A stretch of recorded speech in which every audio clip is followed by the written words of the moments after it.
Baik teman-teman, kita kali ini akan membahas materi aturan perkalian. Aturan perkalian adalah suatu proses terdiri atas beberapa langkah berurutan. Dengan langkah ke-1 ada N1 cara, langkah kedua ada N2 cara, dan seterusnya, di mana cara-cara itu kita akan kalikan semuanya, yaitu N1 kali N2 kali N3 dan seterusnya, kali sampai dengan N.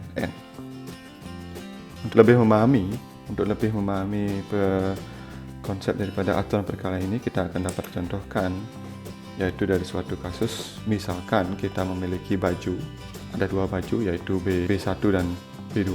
Kemudian celana kita memiliki C1, C2 dan C3. Nah, bagaimana kita dapat melakukan pemasangan antara baju dan celana yang kita miliki itu? Ada berapa kemungkinan pasangan yang berbeda yang kita dapatkan. Kalau secara manual kita bisa membuatkan atau melakukan cara pendaftaran atau pohon, ya, cara pohon faktor seperti ini, di mana baju B1 kita dapat pasangkan baju B1 di sini kita dapat pasangkan dengan celana C1, celana C2 dan celana C3. Itu kemungkinan yang pertama. Kemudian kemungkinan yang kedua, baju B2 di sini kita akan dapat pasangkan dengan celana C1, celana C2 dan celana C3. Nah, dari kesemuanya kita akan mendapatkan pasangan-pasangan seperti ini, yaitu B1, C1, B2, C2, B1, C3, B2, C1, B2, C2, B2, C3. Seperti itu. Jadi seharusnya inilah B2, C3. Nah, sehingga dari sini keseluruhannya itu ada 6 cara kita berpakaian apabila kita memiliki 2 buah baju dan 3 buah celana. Nah, kalau kita kaitkan dengan konsep aturan perkalian, maka permasalahan seperti ini kita akan dapat lakukan cara seperti ini, 2 kali 3. Nah, 2 ini kita dapatkan dari banyaknya baju yang kita miliki, yaitu ada 2 kemungkinan kita memakai baju, 2 kemungkinan cara. Kemudian yang ini adalah banyaknya celana yang kita miliki. Jadi kita kemungkinan dapat menggunakan 3 celana, yaitu C1, C2 dan C3. Sehingga semua ini kita kalikan, mendapatkan jawaban, yaitu ada 3 cara kita dapat berpakaian apabila kita memiliki 2 buah baju dan 3 buah celana. Oke, itu untuk contoh yang pertama.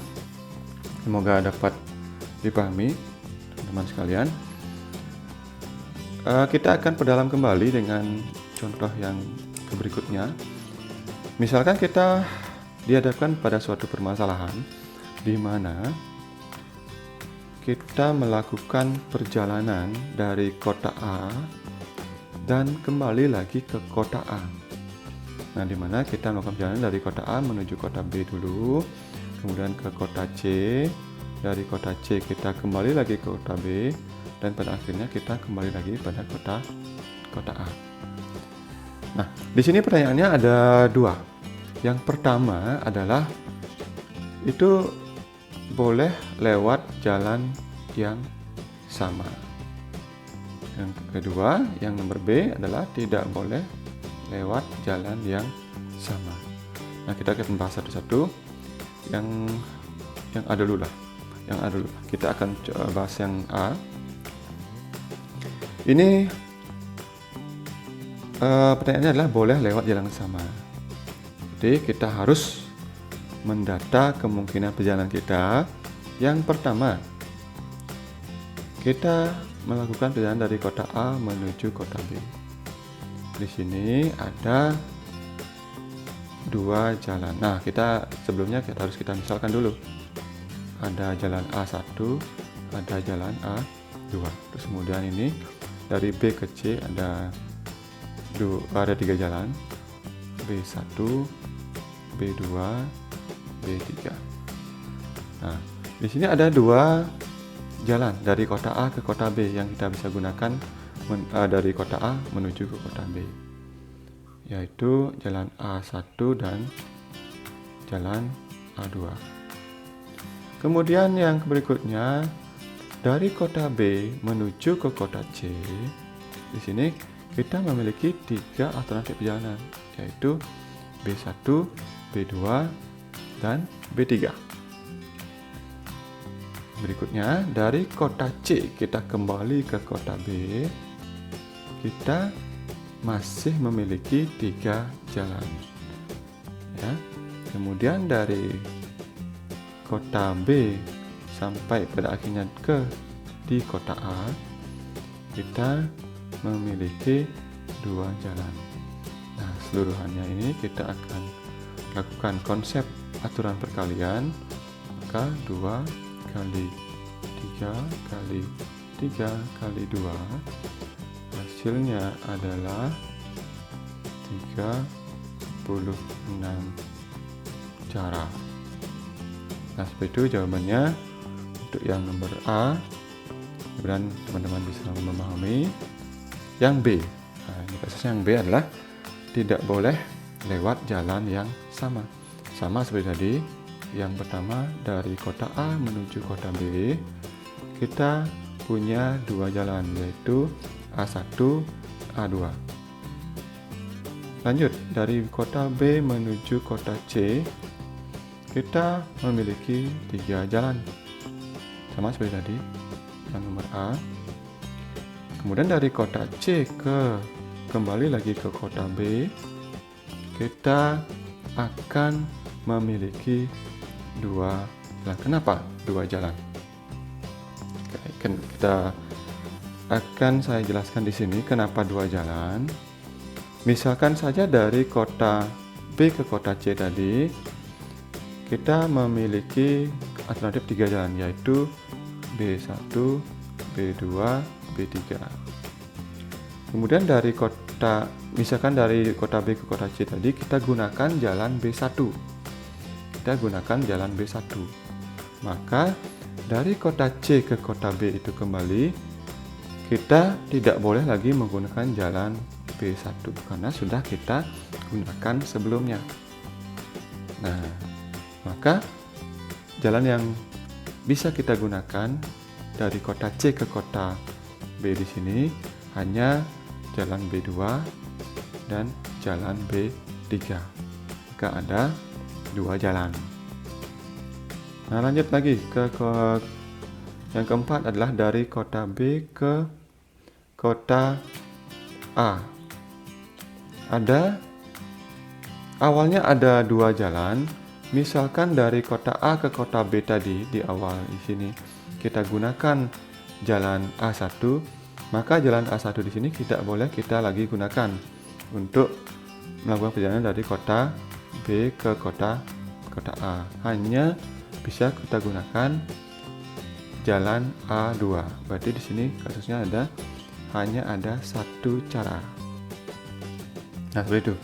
Nah, sudah kita tiba di kota A kembali, maka kita akan lakukan konsep aturan perkalian, yaitu keseluruhan caranya ada 2 kali 3 kali 2 kali 1. Semuanya ada 12 cara. Oke, seperti itu teman-teman.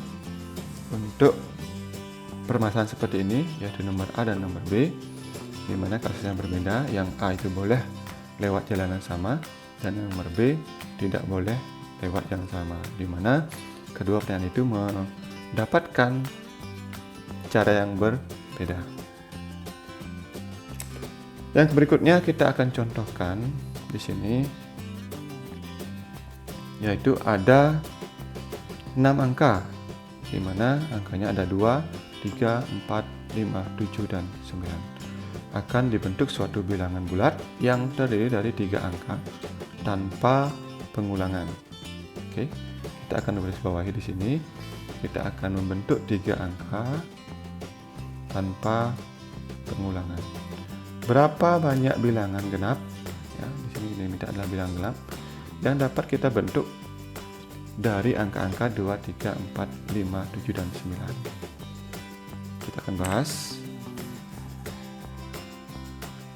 Kita memiliki angka 2, 3, 4, 5, 7, 9.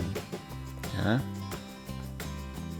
Kemudian kita disuruh untuk membuat 3 angka, berarti angkanya itu adalah ratusan.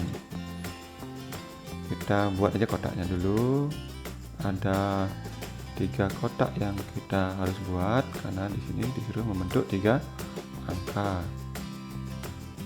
Kita buat. Nah, kotak di sini memiliki posisi. Kotak ini memiliki posisi. Kotak yang pertama itu adalah sebagai posisi ratusan. Kemudian kotak yang kedua adalah memiliki posisi sebagai puluhan. Dan kotak yang terakhir sini memiliki posisi sebagai satuan. Nah, ketiga kotak ini kita akan isi kemungkinan cara kita akan mengisi dengan angka-angka 2, 3, 4, 5, 7, dan 9. Nah, yang pertama kita isi adalah kotak pada satuan. Kenapa kotak pada satuan? Karena yang kita buat adalah bilangan genap. Bilangan genap di sini terbentuk apabila posisi satuannya di sini adalah bilangan genap. Nah, dari angka-angka yang tersedia, ada berapa banyak bilangan genap yang bisa kita gunakan untuk mengisi posisi satuan? Angka 2 kita gunakan. Angka 3 tidak, angka 4 boleh. Angka 5 tidak karena dia ganjil, angka 7 ganjil, angka 9 ganjil. Berarti di sini hanya ada 2 kemungkinan cara kita bisa gunakan angka-angka 2, 3, 4, 5, 7, dan 9. Hanya ada 2 kemungkinan angka, yaitu angka 2 dan angka 4 kita bisa gunakan untuk mengisi posisi satuan. Nah, karena di sini tidak tanpa pengulangan, berarti anggap saja angka satuan di sini kita gunakan angka 4. Kita harus coret angka 4-nya.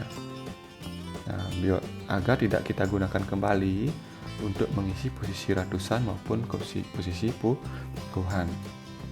Nah, setelah kita mengisi posisi satuan, di sini ada 2 kemungkinan cara, maka posisi ratusannya ini bebas. Kita boleh gunakan angka-angka yang belum digunakan pada posisi satuan. Kita boleh menggunakan angka 2 karena belum kita gunakan. Angka 3 kita boleh gunakan. Angka 5 kita boleh gunakan. Angka 7 kita boleh gunakan. Angka 9 kita boleh gunakan. Berarti di sini ada 1, 2, 3, 4, 5. Ada 5 cara. Kita bisa lakukan pilihan dari angka-angka 2, 3, 5, 7, dan 9. Ada 5. Seandainya di sini angka ratusan di sini kita gunakan angka 2, maka untuk mengisi posisi puluhan di sini hanya bisa kita gunakan angka 3, angka 5, angka 7, dan angka 9. Nah, di sini ada 1, 2, 3, 4. Ada 4 kemungkinan cara yang bisa kita gunakan untuk mengisi posisi puluhan. Nah, kembali lagi kita gunakan konsep acuan perkalian, maka kesemuanya ada berapa cara? 5 kali 4 kali 2. Semuanya ada 40 cara atau 40 bilangan genap yang berbeda yang bisa kita buat dari angka-angka 2, 3, 4, 5, 7, dan 9. Nah, seperti itu pembahasan untuk contoh yang ketiga. Semoga teman-teman dapat memahami apa yang saya sudah jelaskan di sini, beberapa contoh yang sebelumnya juga. Nah, apabila ada hal-hal yang belum teman-teman dapat pahami, boleh teman-teman menuliskan pertanyaan-pertanyaannya pada kolom komentar. Nah, mungkin demikian penjelasan saya untuk materi aturan perkalian. Nah, jangan lupa like, subscribe channel saya di sini. Semoga dapat membantu teman-teman untuk lebih memahami materi-materi matematika, khususnya aturan perkalian.